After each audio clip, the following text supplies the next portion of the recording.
Hey everyone, Johan Videos here. Before we jump into what I'm about to break down, I need you to do two quick things. First, join my WhatsApp group. Link is sitting right there in the description.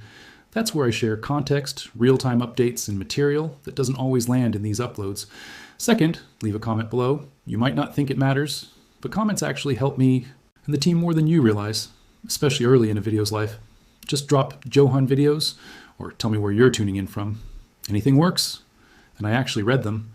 Now let's dive into what's actually happening with mortgage rates, because there's a mountain of noise out there and almost nobody's walking you through the real mechanics driving this move. The headline everyone is reacting to is simple. Mortgage rates are dropping. And this time it's not happening because the central bank suddenly shifted course. It's happening through a very specific backdoor inside the housing finance machine. And once you understand how that backdoor works, the move makes complete sense. Here's the core idea. If you increase demand for mortgage-backed bonds, their prices climb. When bond prices climb, yields drop. Lower yields translate directly into lower mortgage interest rates for borrowers. That's not speculation. That's how bond markets operate. What's different this time is who is being mobilized to create that demand. Instead of depending on traditional monetary tools, policymakers are leaning hard on the government-sponsored housing giants to absorb enormous quantities of mortgage-backed securities. Right now, the average 30-year fixed mortgage rate has drifted down to roughly 6%. If you zoom out over the past 5 years, you'll notice something interesting. Rates spiked near 8% about 2 years ago, then gradually worked lower. But for a long time, they've been stuck in a stubborn band between 6% and 7%. That range has acted like both a ceiling and a floor. The move we're watching now is an attempt to break meaningfully below that range, not by waiting for the market to do it organically, but by forcing the issue through large-scale bond purchases. To understand why this matters, you first need to understand how the housing finance system actually functions. Most people assume banks just issue mortgages and hold them for 30 years. That's not how it works at all. When you walk into a lender and take out a mortgage, that loan typically doesn't stay on the lender's balance sheet for long. The lender wants liquidity. They want to recycle capital so they can keep issuing more loans. So what happens next is those individual mortgages get sold into a larger system. They're bundled together, packaged into mortgage-backed securities, and sold to investors. This is where the government-sponsored housing entities sit, right in the middle of the process. They don't lend directly to home buyers. They're not traditional banks. Their job is to provide liquidity and stability by purchasing these loans, bundling them, and guaranteeing the resulting securities so investors feel comfortable buying them. For decades, this system helped keep mortgage rates lower than they otherwise would have been. But everything changed during the housing collapse. When the housing bubble burst, these institutions were effectively insolvent. They were rescued, placed under federal conservatorship, and from that point forward, their balance sheets, capital decisions, and strategic direction have been controlled by the government. This detail is crucial because it explains why they can now be used as policy tools. They're still technically companies. They still technically have shareholders, but functionally, they operate under government control. That means when policymakers want to influence mortgage markets without directly involving the central bank, these entities become the lever. There's also a lot of confusion around their stock. Because, yes, shares do trade publicly, but not in the way people usually think. These shares trade over the counter, not on major exchanges, and they're extremely volatile. They don't behave like normal equities because common shareholders have no real control and sit behind the government in the capital structure. The value of those shares is driven almost entirely by political decisions, court rulings, and speculation around future restructuring. That's why these stocks behave more like political options than investments tied to earnings or growth. Now let's get to the heart of the move. The government has directed these housing entities to purchase approximately $200 billion worth of mortgage-backed securities. That's a massive number. And the purpose is crystal clear. Step in as a dominant buyer, push prices higher, drive yields lower, and pull mortgage rates down with them. This is unusual because, historically, when policymakers wanted to lower mortgage rates, they relied on the central bank. Think back to previous crises, massive bond buying programs, trillions in purchases of government bonds and mortgage-backed securities. That tool still exists, but it's not being deployed this time. Instead, the responsibility is being shifted onto these hybrid institutions that sit somewhere between public and private. This is where things get interesting, because it blurs the line between fiscal policy, housing policy, and monetary policy. It's not a clean separation anymore, it's a managed outcome. And markets have noticed, Wall Street has noticed, investors have noticed. Because when governments start intervening this directly, it signals discomfort with the current state of the market. Now, has all of this buying already happened? No, not all at once. Early reports suggest the purchases have begun, but the full amount is expected to be rolled out gradually. That's intentional. Dumping $200 billion into the market overnight would create massive distortions. Rolling it out over time smooths the impact while still signaling commitment. Even so, markets don't wait for completion. They react to intent. The expectation of sustained demand alone is enough to move prices, and that is exactly what we're seeing now. But here's the part that rarely gets discussed honestly. Who carries the risk? If these mortgage-backed securities perform poorly, the downside doesn't disappear. Because these institutions remain under government control and rely on Treasury support, losses ultimately get absorbed by taxpayers. That's what people mean when they say losses are socialized. It's not a buzzword. It's a description of how the system is structured. Naturally, this has created two camps. Critics argue that this kind of intervention distorts markets, delays necessary reform, and deepens government involvement in housing finance. Supporters argue that housing is too important to leave entirely to market forces, that stability is a public good, and that intervention is justified to protect affordability and prevent broader economic damage. When you zoom out, the message is clear. Policymakers are uncomfortable with where mortgage rates are. They don't want to wait, and they're increasingly willing to use hybrid institutions to manage outcomes when traditional tools aren't politically or practically available. This is not a free market solution. It's a managed market solution. Whether you agree with it or not, it reflects a broader trend. When markets become politically sensitive, housing, energy, banking, governments step in. And housing remains extremely unaffordable for many people, especially first-time buyers who haven't had years of equity appreciation to lean on.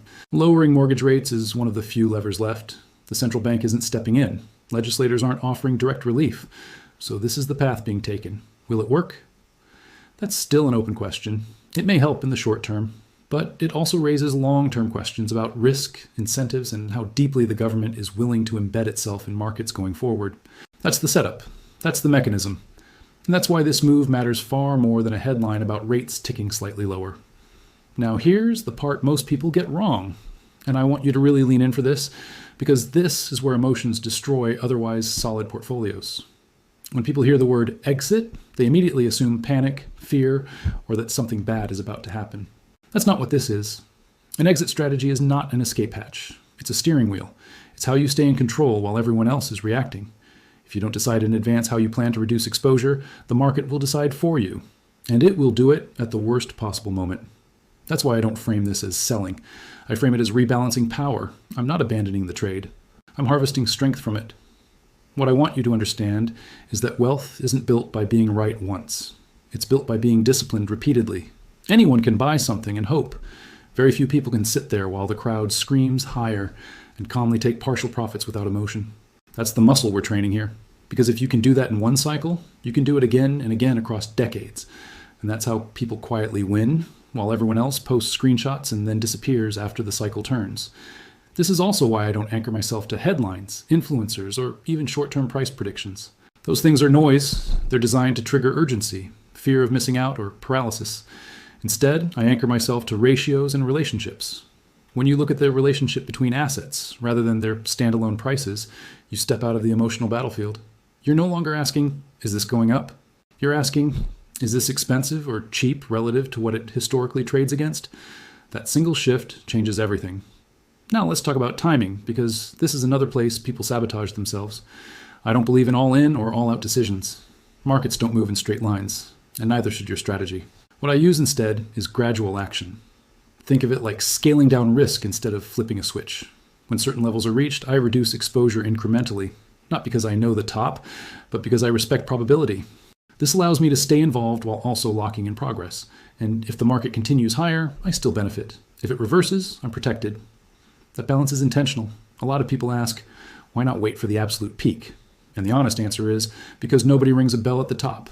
The people who claim they caught the exact peak usually say it after the fact.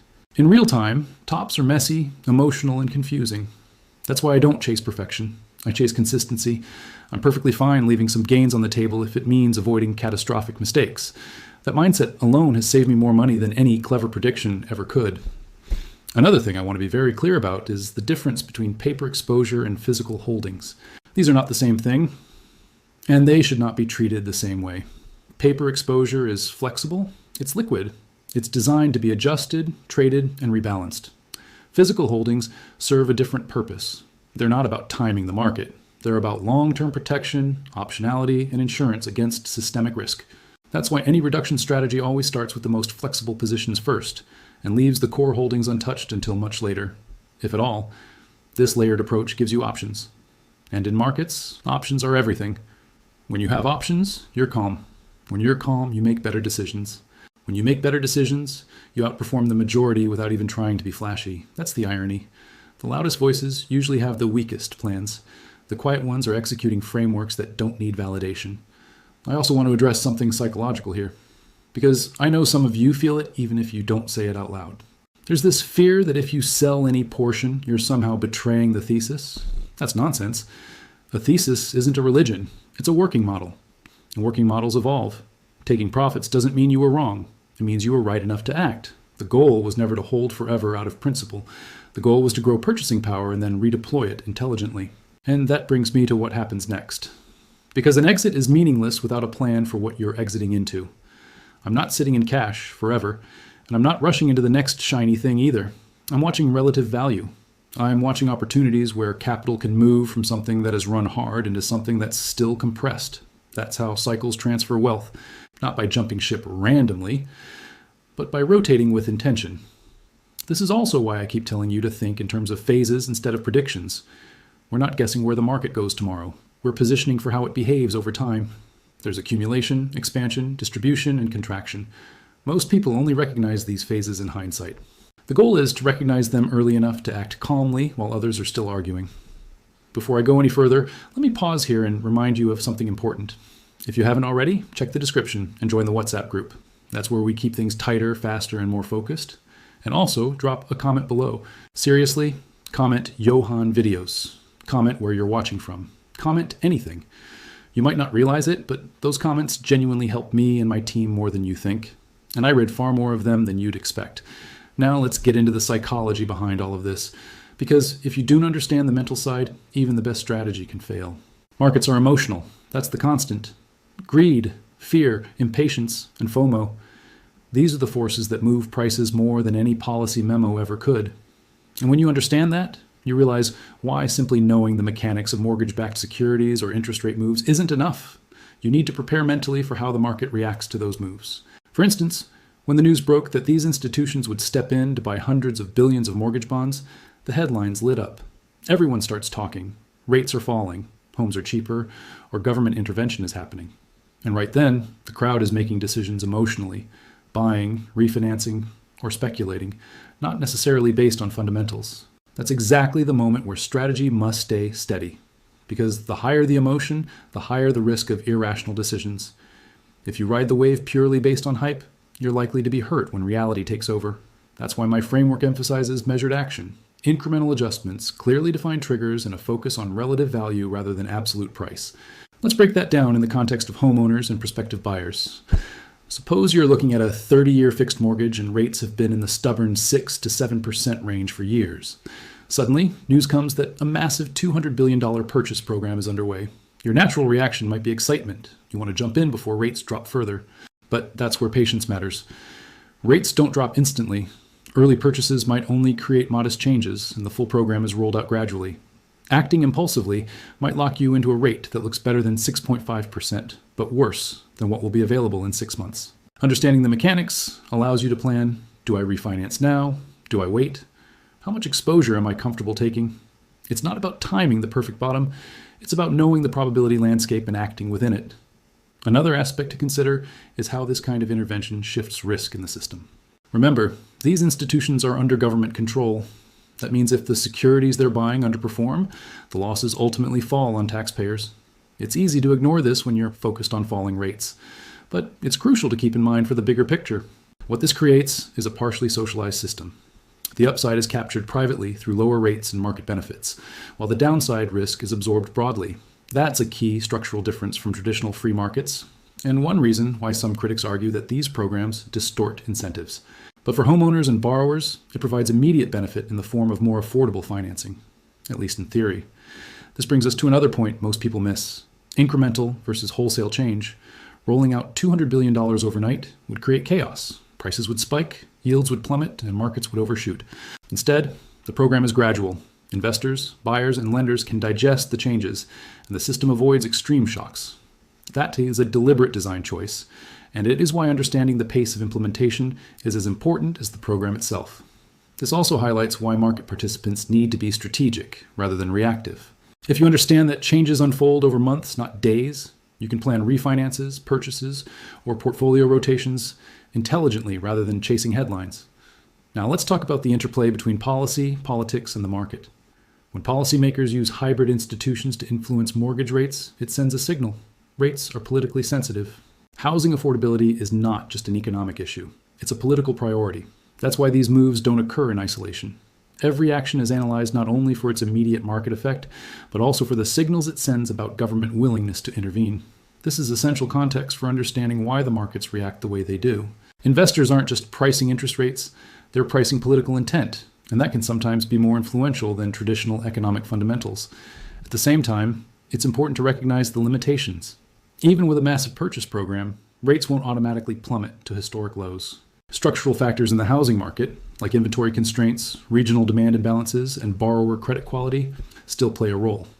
That's why a rational approach involves understanding both the micro and macro influences, the policy tools being applied and the underlying market forces that determine ultimate outcomes. From a strategic perspective, this creates opportunity. If you know how these programs work, you can anticipate short-term effects and longer-term implications.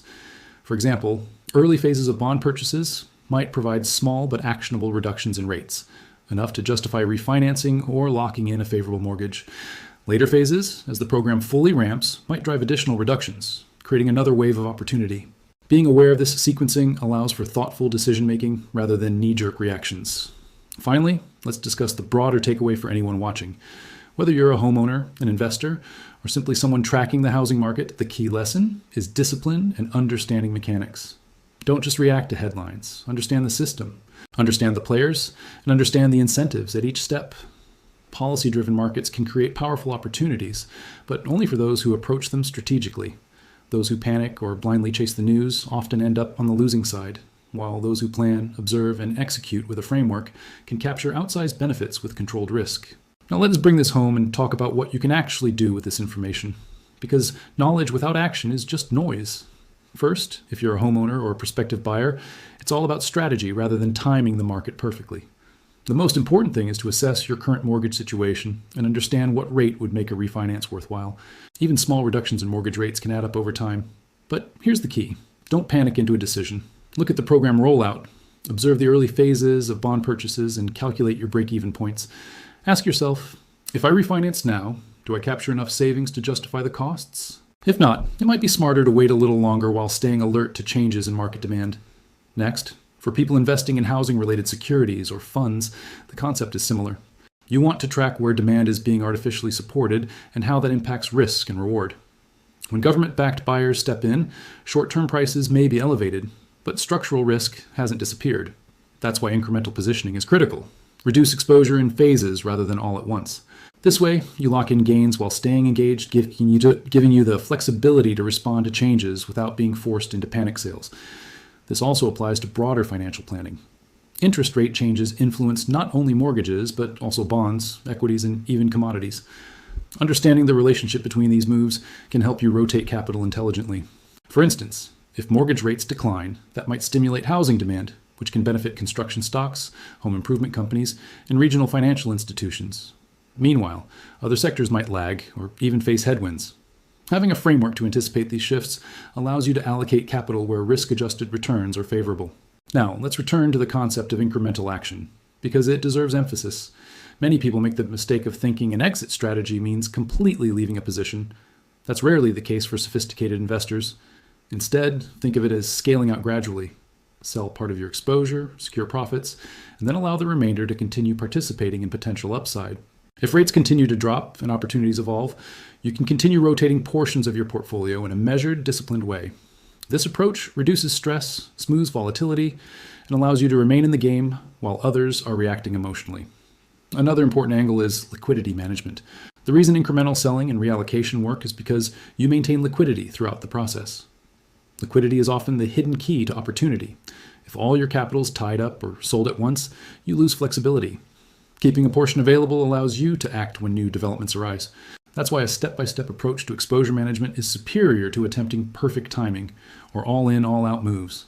It's also critical to understand the difference between long-term positioning and short-term trading.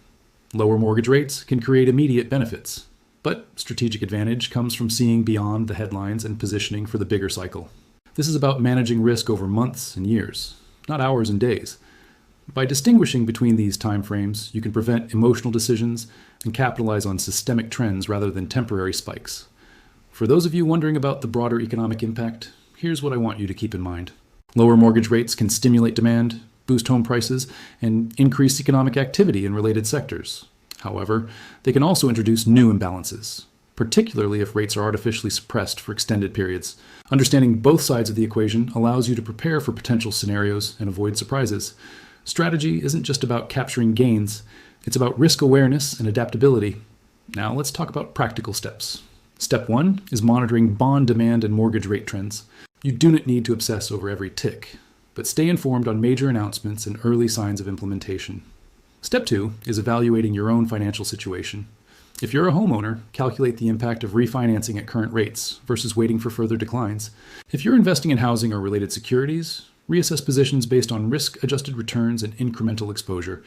Step 3 is executing incrementally. Scale exposure gradually rather than making sudden moves, whether that's selling a portion, refinancing in stages, or rotating capital between opportunities. Step 4 is maintaining optionality. Keep some resources reserved to capitalize on unexpected changes in policy, rates, or market dynamics. Step 5 is continuous learning. The market will evolve, policies will shift, and new opportunities will arise. By observing, adapting, and acting within a disciplined framework, you remain ahead of the majority who are reacting emotionally. Finally, I want to close this discussion with a perspective on patience and discipline. The most successful individuals in these types of markets are not those who chase headlines or act impulsively. They are those who develop frameworks, respect probabilities, understand incentives, and act in measured increments. They don't try to predict the perfect top or bottom. They manage exposure, maintain optionality, and allow probabilities to work in their favor over time. And this principle applies universally, not just to mortgage rates or housing, but to all forms of capital allocation and wealth building. So, to summarize, the government is using hybrid institutions to lower mortgage rates by purchasing billions in mortgage-backed securities. This is a managed market approach, not a free market solution. It's gradual, structured, and designed to influence yields while maintaining systemic stability. For homeowners, it creates opportunities to refinance and capture savings. For investors, it signals demand patterns and potential rotation opportunities. And for everyone, it underscores the importance of discipline, incremental action, and strategic thinking. This is not about panic or reaction. It's about understanding the mechanics, watching for actionable moments, and executing in a framework that maximizes probability and minimizes emotional mistakes. Remember to join my WhatsApp group in the description. This is where you get deeper updates, insights, and context you won't find anywhere else. Comment below as well. Johan videos, your location, or just a note to say hi. It matters more than you think. It keeps the community engaged, it helps the team refine our analysis, and it helps you stay connected to people who are approaching this with strategy and clarity. This is how we navigate uncertainty together, calmly and with an edge. Take what you've learned here, apply it strategically, and manage your exposure intelligently, and understand that the biggest advantage isn't knowing the future. It's being disciplined, prepared, and adaptable in a market that's always changing. That's how you turn understanding into real results, how you protect wealth, and how you capture opportunity when it presents itself. Keep watching, stay focused, and execute with purpose. That's how you dominate in markets that seem chaotic, but are full of predictable patterns for those who know how to read them. Always invest with logic, not hype. Johan videos, out.